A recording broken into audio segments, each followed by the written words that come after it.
مخالفین جو شواہد لے کے آتے ہیں کہ یہ حدیث جو ہے اس سے مراد امیر المؤمنین علیہ الصلاۃ والسلام ہے، وہ تاریخ طبری میں اور بعض دوسرے ان کے کتب میں مغیرہ ابن شعبہ سے ایک روایت ہے، اس کے پیش نظر وہ یہ حدیث پیش کرتے ہیں۔ میرے عزیز ملاحظہ فرمائیے،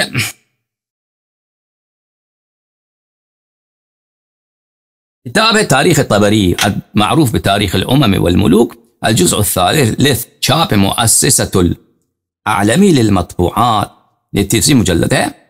یہاں پہ ملاحظہ فرمائیے صفحہ نمبر 593 میں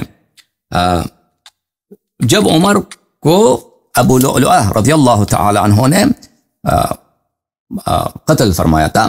تو بعض لوگوں نے عمر پہ ندبہ کیا تھا، نوحہ کیا تھا، گریہ گزاری کیا تھا، تو ان میں سے بعض جو ان میں ندبوں میں اور ان نوحوں میں اور ان مرثیوں میں جو بلاغت کے لحاظ سے، فصاحت کے لحاظ سے قابل ذکر ہیں، تو ان کو طبری صاحب نے اپنی کتاب میں نقل کیا ہے۔ عن المغیرہ ابن شعبہ، مغیرہ ابن شعبہ روایت کرتے ہیں، لما مات عمر، جب عمر مر گیا، بکتہ ابنتہ ابی حثمہ، تو اس کے نوحہ گر کون تھی؟ نوحہ گر اس کے نوحہ گروں میں ایک ہی تھی ابو حثمہ کی بیٹی۔ تو ابو حثمہ کی بیٹی نے گریہ کیا اور اس طرح اس نے کہا وا عمرہ، وا عمرہ، یہ بھی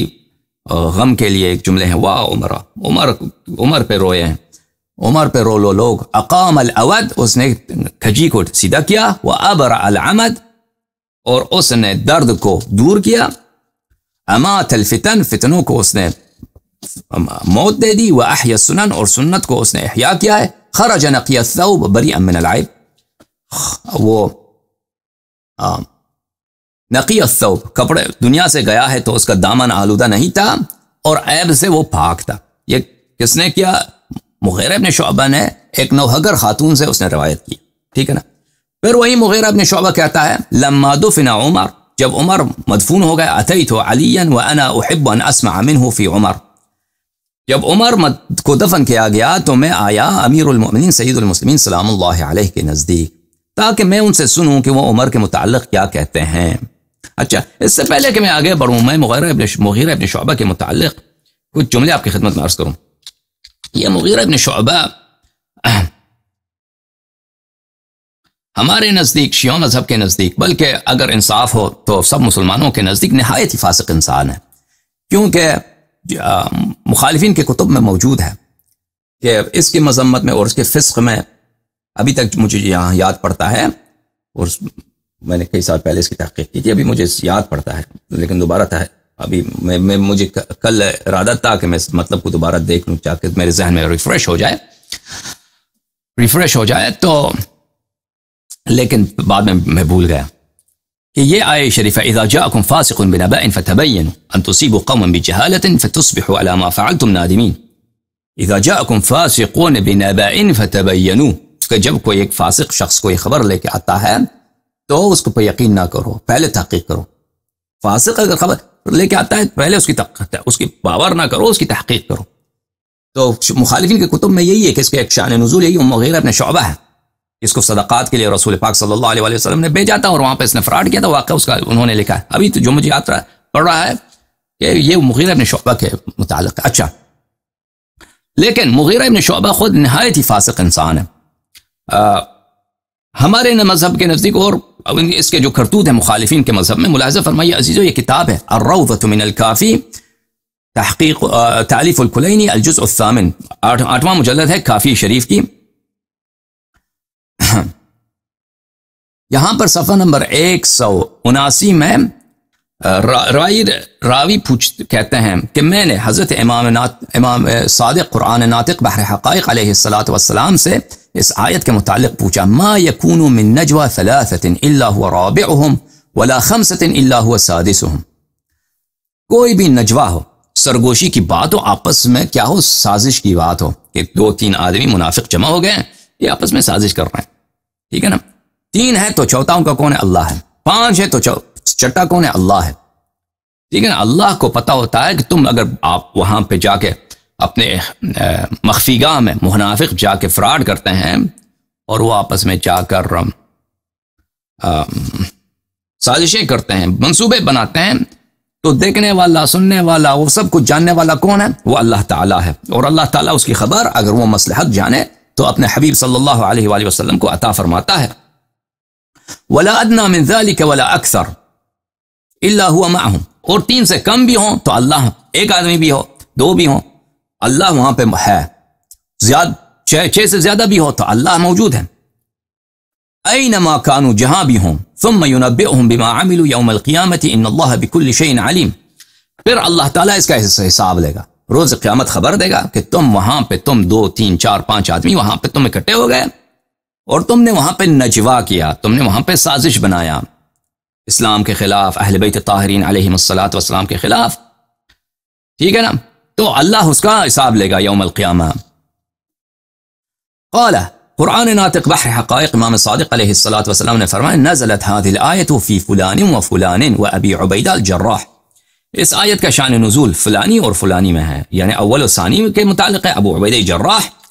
و عبد الرحمن بن عوف، اور وہاں پہ عبد الرحمن بن عوف بھی تھا، وسالم مولا حذیفہ، اور وہ بھی تھا، والمغیرہ ابن شعبہ۔ یہ کہاں کا؟ یہ صحیفہ ملعونہ کی کہانی ہے کہ یہ لوگ کعبے میں جمع ہو گئے تھے، انہوں نے آپس میں ایک عہد کیا تھا، وہ عہد کیا تھا وہ بھی آئے گا، حیث کتبوا الکتاب بینہم، انہوں نے آپس میں عہد کیا اور آپس میں کعبے کے داخل، کیونکہ کعبہ اسلام سے پہلے بھی وہ عزیز تھا، محترم تھا عربوں کے نزدیک، انہوں نے آپس میں تعہد کیا کعبے میں، وتعاہدوا وتوافقوا، اور انہوں نے آپس میں عہد کیا اور موافقت کیا اور ایک پیکٹ بنایا، انہوں نے ایک منصوبہ بنایا، لئن مضى محمد صلی اللہ علیہ وآلہ وسلم، جب حبیب خدا صلی اللہ علیہ وآلہ وسلم کی وفات ہو، لا تكون الخلافت فی بنی ہاشم ولا النبوة ابدا، ہم یہ کام ارگز نہیں دیں گے کہ خلافت اور نبوت دونوں بنی ہاشم میں جمع ہوں، یہ کبھی ہم اس بات کی اجازت نہیں دیں گے۔ تو انہوں نے عہد بنایا تھا کہ رسول پاک صلی اللہ علیہ وآلہ وسلم کا جو ارادہ ہے کہ اپنے بعد اپنے بھائی اور اپنے داماد اور اپنے نفس نفیس امیر المؤمنین علیہ الصلاۃ والسلام کو خلیفہ بنا دے اور ان کو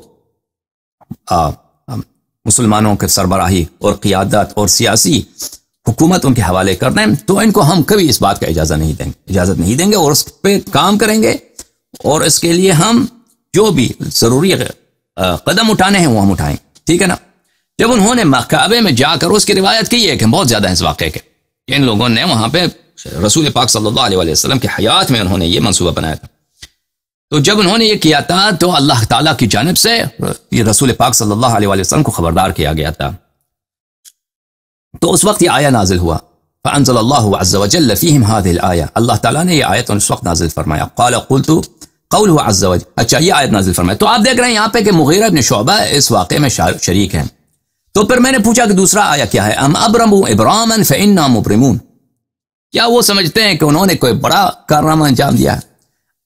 ابرمو یعنی کوئی بہت ہی پکا کام کرنا، کوئی بہت ہی ایسا کام کرنا کہ جس میں کوئی خلل نہ ہو، مثلا آپ ایک ایسا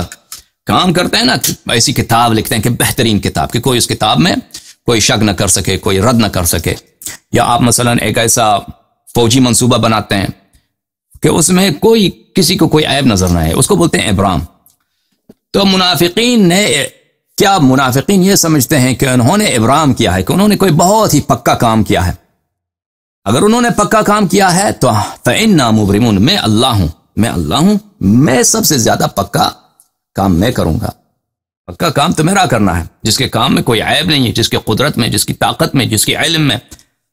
کوئی حد ہی نہیں ہے، بے انتہا پکا کام تو اللہ کرتا ہے۔ ام یحسبون، کیا وہ یہ سمجھتے ہیں انا لا نسمع سرهم ونجواهم، کیا یہ منافق ہی سوچتے ہیں کہ ہم ان کے سر کو آپس میں وہ جا کر کعبے میں جو وہ پیکٹ بناتے ہیں، آپس میں نجوا کرتے ہیں کہ نبی کریم صلی اللہ علیہ وسلم دنیا سے چلے جائیں یا ان کو قتل کر دیں گے تو اس کے بعد جو ہے فوراً خلافت پہ ہم قبضہ کر دیں گے، اور خلافت کو بنی ہاشم میں امیر المؤمنین علیہ الصلاۃ والسلام کے ہاتھ جانے پہ کبھی اجازت نہیں دیں گے، تو کیا ہے ان کے سر اور نجوا، اس منصوبہ بندی، اس سازش کو ہم نہیں جانتے، ہم نہیں سنتے؟ بلا ورسولنا لدیہم یکتبون، جی ہرگز نہیں، ہمارے فرشتے موجود ہیں اور وہ لکھتے ہیں جو بھی اپنے نجوا میں کہتے ہیں. عثمان نے کیا کہا، مثلا عمر نے کیا کہا، اب مغیرہ ابن شعبہ نے کیا کہا، سالم مولا حذیفہ نے کیا کہا، ابو عبید الجراح نے کی، جتنے یہ سقیفے والے لوگ پہلے سے منصوبہ بنا چکے تھے، انہوں نے جو بھی کچھ کہا ہے اسی وقت ہم لکھ چکے ہیں، ہمارے فرشتے لکھ چکے ہیں. قال وهاتان الآیتان نزلتا فیہم ذلک اليوم. حضرت قرآن ناطق بحر حقائق امام صادق علیہ السلام نے فرمایا کہ یہ 2 آیتیں بھی اسی دن جب انہوں نے یہ منصوبہ بندی کیا تھا، اسی دن رسول پاک صلی اللہ علیہ وسلم پہ نازل ہوا. قال ابو عبداللہ علیہ السلام، امام صادق علیہ السلام نے فرمایا لعلک ترى انه كان يوم يشبه يوم كتب الكتاب الا يوم قتل الحسین علیہ السلام. امام صادق علیہ السلام نے پوچھا کہ جس دن انہوں نے یہ منصوبہ بنایا تھا، شاید تمہیں پتا ہو، یہ الفاظ ہیں لعلک ترى، شاید کہ تمہیں پتا ہو، شاید کہ تم یہ سمجھ جاؤ گے کہ جس دن انہوں نے کعبے میں جا کر ان لوگوں نے، ان خبیثوں نے منصوبہ بنایا تھا، تو وہ دن مصیبت کے لحاظ سے اور اہل بیت علیہ السلام پہ ظلم کے لحاظ سے کس طرح تھا، یوم قتل الحسین، امام حسین علیہ السلام کے قتل کے برابر جتنا مصیبت ہے، اسی جتنا مصیبت تھا، مصیبت ہے اس دن. اگر تم لوگ سوچو، اگر تمہیں فکر ہے، جس دن ان لوگوں نے منصوبہ بنایا تھا سید المسلمین امیر المؤمنین علیہ السلام کے خلاف، تو وہ دن اتنا بڑا مصیبت کا دن ہے جیسے یوم قتل الحسین علیہ السلام، امام حسین علیہ السلام کی شہادت والے دن، یعنی یوم عاشور. وهكذا كان في علم الله عز وجل، في علم سابق علم الله عز وجل، اور یہ بھی اللہ تعالیٰ کے ازلی علم میں شروع سے پتا تھا کہ دنیا میں یہ ہونے والا ہے، یہ ہوگا. الذي اعلمه رسول الله صلی اللہ علیہ وآلہ وسلم ان اذا، اور اللہ تعالیٰ نے اپنے اس علم کو رسول پاک صلی اللہ علیہ وآلہ وسلم کو بتایا تھا، خبردار کیا تھا، ان اذا كتب الكتاب قتل الحسین، کہ جب انہوں نے کتاب لکھا وہاں پر، اپنا جو کتاب کا مطلب ہے یعنی پیکٹ، کانٹریکٹ، کیا بولتے ہیں آپس میں جو تعہد نامہ، عہد نامہ، جنہوں نے جو عہد نامہ لکھا تھا، اسی وقت امام حسین علیہ السلام قتل ہو گئے تھے، یوم قتل الحسین. حسین علیہ السلام کب قتل ہوئے تھے؟ جب حسین علیہ السلام اس وقت قتل ہوئے تھے جب انہوں نے آپس میں جا کر منصوبہ بنایا تھا کہ ہم یہ کام کریں گے. وخرج الملک ببنی ہاشم، اور بنی ہاشم کے ہاتھ سے، یعنی امیر المؤمنین علیہ السلام کے ہاتھ سے حکومت نکل جائے گی. تو یہ بھی اللہ کے حکم میں تھا، اللہ کے علم میں تھا. فقد كان ذلك کلو، یہ سب واقع ہوا، ٹھیک ہے نا. اچھا، یہ 2 آیتیں جو میں نے آپ کو سنائی ہیں عزیزوں، آپ نے دیکھا حدیث شریف میں ایک آیا ہے سورہ مجادلہ میں، سورہ مجادلہ میں آیا نمبر یہ ہے الم تر ان اللہ یعلم ما فی السماوات وما فی الارض ما یکون من نجوى ثلاثة، یہ آیا نمبر 7 ہے سورہ مجادلہ میں. اور دوسری جو ہے وہ ہے ام ابرمو، یہ ہے سورہ زخرف میں، ام ابرمو امرا فانا مبرمون ام يحسبون انا لا نسمع سرهم ونجواهم بلا ورسلنا لديهم يكتبون. یہ آیا نمبر 79 اور 80 ہے، ٹھیک ہے نا.